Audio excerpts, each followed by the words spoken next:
GHQ حملہ case میں انسداد دہشت گردی عدالت نے 47 اشتہاری ملزمان کو 10 سال قید اور 5 لاکھ جرمانے کی سزا سنا دی۔ اشتہاری ملزمان کی جائیدادیں بھی ضبط کرنے کا حکم۔ عمر ایوب، زرتاج گل، مراد سعید، شبلی فراز، حماد اظہر، کنول شوذب، شیخ راشد شفیق، شہباز گل، زلفی بخاری اور دیگر شامل۔ عدالت نے فیصلے میں کہا سزا پانے والے ملزمان 9 مئی کے واقعات کی سازش میں ملوث پائے گئے۔ GIT رپورٹ نے ملزمان کو پرتشدد احتجاج کی منصوبہ بندی میں ملوث قرار دیا۔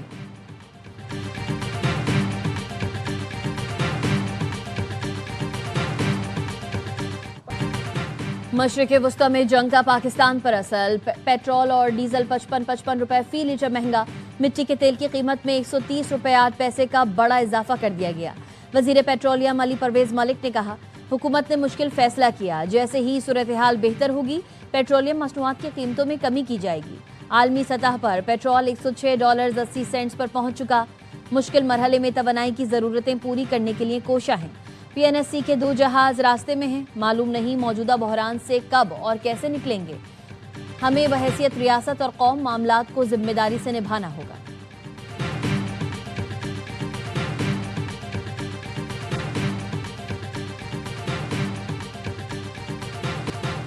حکومت نے پیٹرول پر پیٹرولیم لیوی 20 روپے 97 پیسے لیٹر بڑھا دی۔ پیٹرول پر عوام سے ٹیکسز مارجنز کی مد میں 130 روپے 23 پیسے لیٹر وصول کیے جا رہے ہیں۔ پیٹرول اور ڈیزل پر 2.5 روپے لیٹر کاربن سپورٹ لیوی عائد ہے۔ پیٹرول پر 5 روپے 85 پیسے لیٹر فریٹ مارجن اور 7 روپے 87 پیسے لیٹر ڈسٹریبیوٹر مارجن وصول کیا جا رہا ہے۔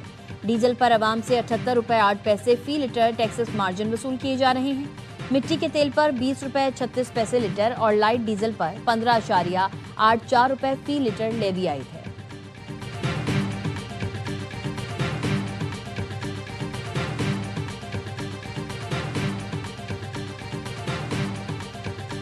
پیٹرولیم مصنوعات کی قیمتوں میں اضافے کے بعد لاہور میں ٹرانسپورٹرز نے کرایہ بڑھا دیا۔ لاہور سے اسلام آباد کا کرایہ 2600 سے بڑھا کر 3000 روپے کر دیا گیا۔ لاہور سے پشاور کا کرایہ 2890 سے بڑھا کر 3500 روپے کر دیا گیا۔ سرگودھا، فیصل آباد، حیدرآباد، کراچی، رحیم یار خان، مری کا کرایہ بھی بڑھا دیا گیا۔ گڈز ٹرانسپورٹ الائنس نے گڈز ٹرانسپورٹ کے کرایوں میں 20% اضافہ کر دیا۔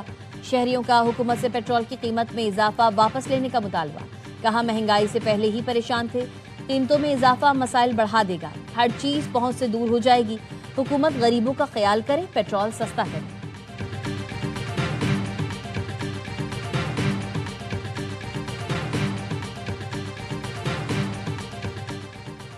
پیپلز پارٹی نے پیٹرولیم مصنوعات کی قیمتوں میں اضافہ مسترد کر دیا۔ راجہ پرویز اشرف کا تشویش کا اظہار، پارلیمنٹ جانے کا اعلان، کہا بہتر ہوتا پیٹرول مہنگا کرنے پر پارلیمنٹ کو اعتماد میں لیا جاتا، ماہ مقدس میں اضافے سے عوام کی عید کی خوشیاں ماند پڑ جائیں گی۔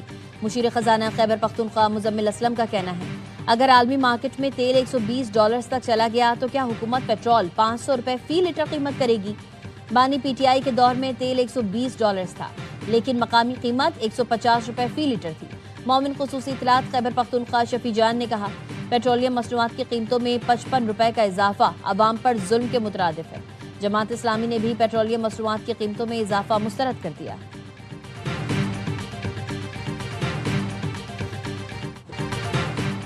ایران نے جنگ کے 8ویں روز اسرائیل پر میزائلوں کی بارش کر دی۔ تل ابیب، یروشلم، وسطی اور جنوبی اسرائیل، مغربی کنارے اور غزہ بارڈر پر سائرن بج اٹھے۔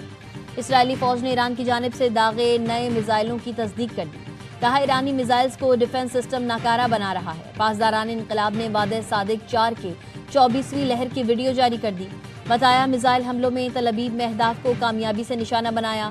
ایران نے خلیج میں امریکی میزائل دفاعی نظام کا اہم ریڈار تباہ کر دیا۔ بلومبرگ کی رپورٹ کے مطابق تقریباً $30 کروڑ مالیت کے امریکی ریڈار سسٹم کو نشانہ بنایا گیا۔ سیٹلائٹ تصاویر میں ریڈار اور معاون آلات کی تباہی کی تصدیق۔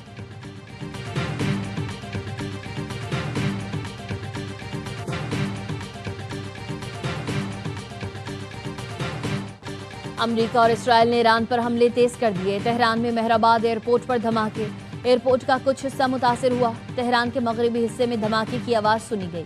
تہران کے آزادی ٹاور کے قریب بمباری سے کئی عمارتوں کو نقصان پہنچا۔ اسرائیل اور امریکی بمباری سے ایران میں شہید افراد کی تعداد 1332 ہو گئی۔ امریکی سینٹرل کمانڈ نے بتایا 43 ایرانی جنگی جہاز تباہ کیے۔ ترجمان وائٹ ہاؤس کیرولائن لیوٹ کا کہنا ہے ایران کے خلاف کارروائی مکمل کرنے میں 4 سے 6 ہفتے لگیں گے۔ اگر روس ایران کے ساتھ انٹیلیجنس معلومات کا تبادلہ کر رہا ہے تو اس سے امریکی فوجی آپریشن پر کوئی اثر نہیں پڑ رہا۔ امریکی وزیر خزانہ کا کہنا ہے ایران پر آج رات اب تک کی سب سے بڑی بمباری کی جائے گی۔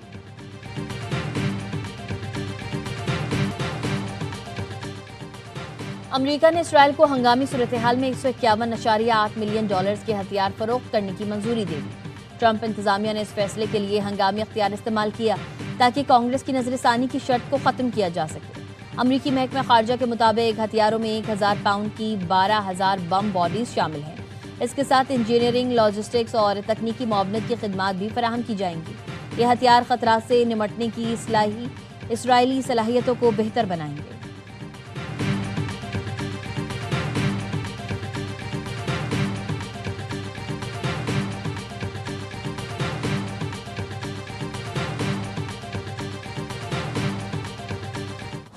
ایران کا متحدہ عرب امارات اور کویت میں امریکی اڈوں کو نشانہ بنانے کا دعویٰ۔ پاسداران انقلاب نے بتایا یو اے ای میں الزفرا ایئر بیس پر امریکی اڈے کو نشانہ بنایا۔ کویت میں علی السلام ایئر بیس پر امریکی اڈے کو نشانہ بنایا گیا۔ دونوں ایئر بیس پر امریکی فوجی اہلکار موجود ہیں۔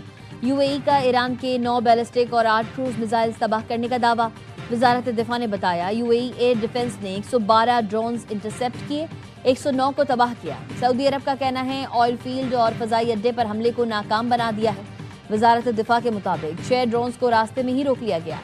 ایران نے عرب ممالک کو حملوں کا فریق نہ بننے کا پیغام دے دیا۔ ایرانی وزیر خارجہ عباس عراقچی کا کہنا ہے عرب ممالک سے کوئی دشمنی نہیں، ایران کا رد عمل صرف امریکی اڈوں اور تنصیبات کے خلاف ہے۔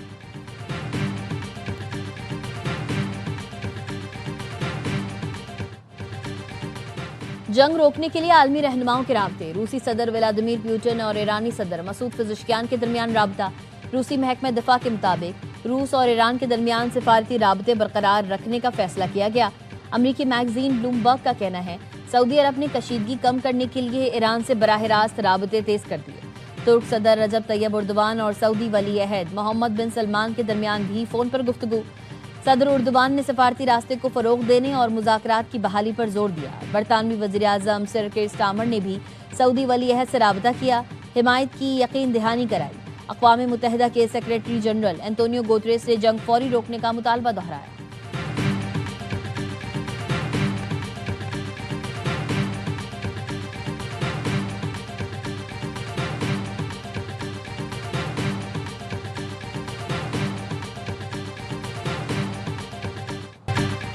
مشرق وسطی میں جنگ بندی کے لیے سفارتی کوششیں تیز۔ پاکستان بھی جنگ رکوانے میدان میں آ گیا۔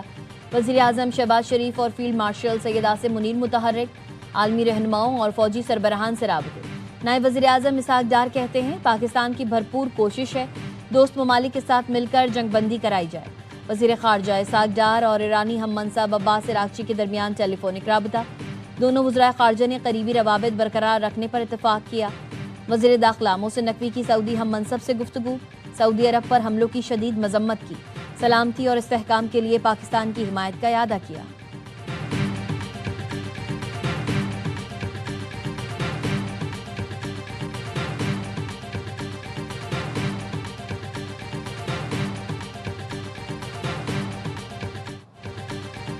ایران کے صدر مسعود پزشکیان نے جنگ بندی کے لیے ثالثوں کی کوششوں کی تصدیق کر دی۔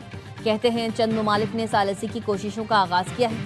ان ممالک کو چاہیے ان سے بات کریں جنہوں نے جنگ شروع کی اور ایرانی قوم سے متعلق غلط اندازے لگائے۔ ایرانی صدر نے کہا خطے میں دیر پا چاہتے ہیں لیکن اپنی قوم کا وقار اور خود مختاری کے دفاع میں ہچکچائیں گے نہیں۔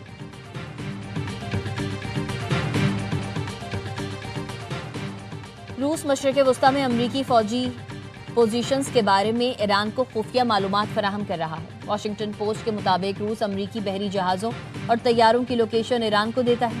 امریکہ کے کئی ریڈارز اور دیگر تنصیبات پر ایران نے صحیح نشانہ لگایا۔ ایران چن کر امریکہ کے کمانڈ اینڈ کنٹرول سینٹرز کو تباہ کر رہا ہے۔ سی این این کی رپورٹ کے مطابق روس نے مبینہ طور پر ایران کے ساتھ انٹیلیجنس شیئرنگ کی ہے۔ امریکی وزیر دفاع پیٹ ہیگزت کا کہنا ہے ہم جانتے ہیں کون کس سے بات کر رہا ہے، وہ کیوں بات کر رہے ہیں اور وہ معلومات کتنی درست ہیں۔ اس وقت صرف ایران کو فکر کرنے کی ضرورت ہے۔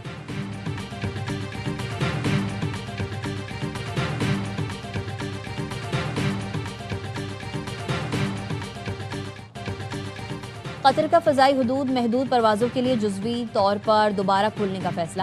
قطر سول ایویشن اتھارٹی کے مطابق ایک ہفتہ پہلے شروع ہونے والی جنگ کے بعد پہلی مرتبہ محدود پروازیں دوبارہ شروع کی جا رہی ہیں۔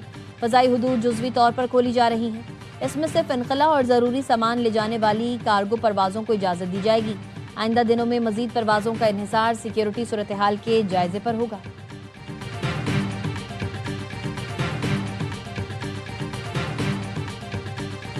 دوران فتنہ خوارج کے 12 دہشت گرد اور بسیمہ میں فتنہ ہندوستان کے 3 دہشت گرد مارے گئے۔ ہلاک دہشت گردوں سے اسلحہ، گولہ بارود اور دھماکہ خیز مواد برآمد۔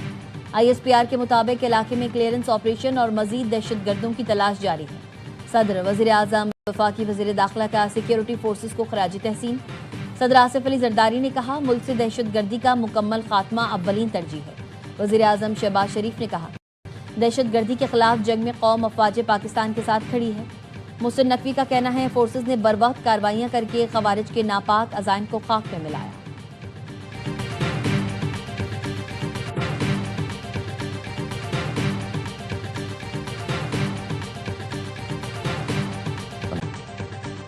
اقوام متحدہ کے سیکرٹری جنرل انتونیو گوتریش کا مشرق وسطی میں جنگ فوری روکنے کا مطالبہ۔ کہا ایران جنگ مزید بڑھی تو صورتحال کنٹرول سے باہر ہو سکتی ہے۔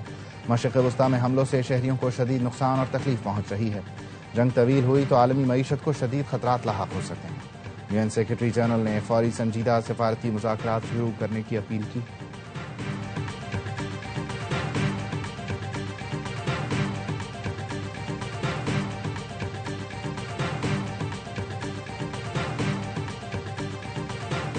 گودی میڈیا کے جھوٹ اور سنسنی خیزی سے خود مودی سرکار بھی گھبرا گئی۔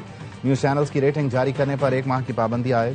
بھارتی ریٹنگ ایجنسی BARC کو ریٹنگ جاری نہ کرنے کا حکم۔ مودی سرکار کے مراسلے میں کہا گیا بھارتی نیوز چینلز ایران جنگ پر سنسنی خیزی اور غیر مصدقہ خبریں نشر کر رہے ہیں۔ پابندی کا فیصلہ عوامی مفاد میں کیا۔ مشرق وسطی میں بھارتی شہریوں کی بڑی تعداد مقیم ہے۔ بھارتی میڈیا کی غیر ذمہ دارانہ کوریج سے بھارتی شہریوں کے اہل خانہ میں تشویش پائی جاتی ہے۔ بھارت کو بھجوائے گئے مراسلے سے مودی حکومت نے اپنے نیوز چینلز کا پول خود ہی کھول دیا۔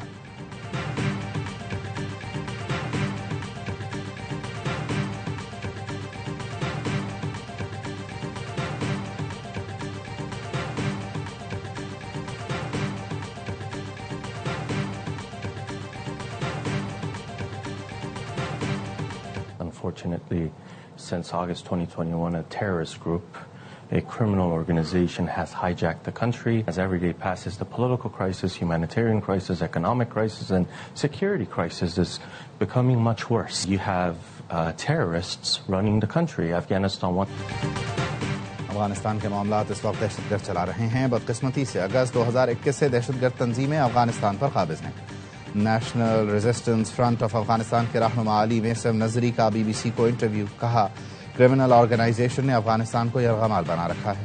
افغانستان میں حالات ہر گزرتے دن کے ساتھ خطرناک ہوتے جا رہے ہیں۔ افغانستان پھر دہشت گردوں کی جنت بن گیا ہے۔ افغانستان 21 عالمی علاقائی دہشت گرد تنظیموں کا مرکز بن گیا ہے۔ افغانستان میں آپریٹ ہونے والے گروپ دنیا کے امن کے لیے خطرہ ہیں۔ طالبان رجیم افغانستان میں لا اینڈ آرڈر کو سنبھال نہیں پا رہی۔ افغانستان کے لوگ سمجھ گئے ہیں دہشت گرد گروپوں کے خلاف کھڑا ہونا وقت کی ضرورت ہے۔ کراچی کے علاقے ملیر صالح محمد کوٹ کے قریب ڈبل کیبن گاڑی پل سے نیچے گر گئی۔ حادثے میں 2 بچے جاں بحق، 3 افراد زخمی۔ ریسکیو حکام کے مطابق جاں بحق بچوں کی عمریں 10 سے 15 سال ہیں۔ بچوں کی شناخت شہزاد اور حمزہ کے ناموں سے ہوئی۔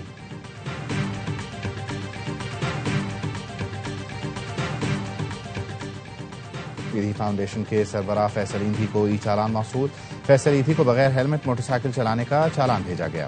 ایندھی ذرائع کے مطابق موٹر سائیکل نمبر KPK 0115 کا ای چالان موصول ہوا۔ موٹر سائیکل سوار جعلی نمبر پلیٹ استعمال کر رہا تھا۔ متعلقہ تھانے میں رپورٹ درج کرا دی گئی ہے۔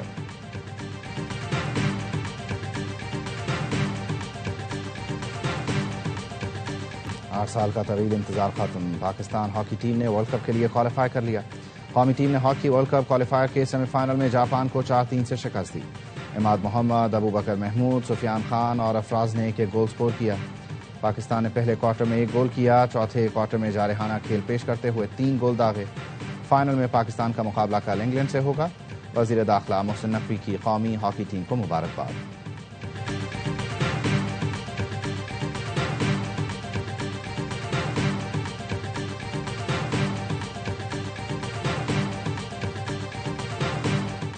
دورہ بنگلہ دیش کے لیے Pakistan one day team in action. National stadium Karachi میں کھلاڑیوں کی بھرپور پریکٹس. 2 روزہ تربیتی کیمپ میں تیاریوں کو حتمی شکل دیں گے. قومی اسکواڈ کل ڈھاکہ روانہ ہوگا. مائک ہیسن سمیت بالنگ اور فیلڈنگ کوچ وہیں ٹیم کو جوائن کریں گے.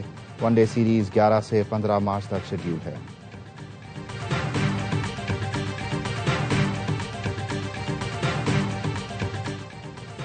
اور 17 رمضان المبارک کفر و اسلام کے پہلے مارکے غزوہ بدر کا دن. 1445 سال پہلے آج ہی کے دن، جس میں 313 بے سر و سامان مسلمانوں نے 1000 مشرکین مکہ کا مقابلہ کیا. اس جنگ کو اللہ نے مسلمانوں کی فرشتوں کی مدد سے کامیابی عطا کی. کفر و اسلام کی پہلی جنگ کے دن کو یوم الفرقان کا نام دیا گیا.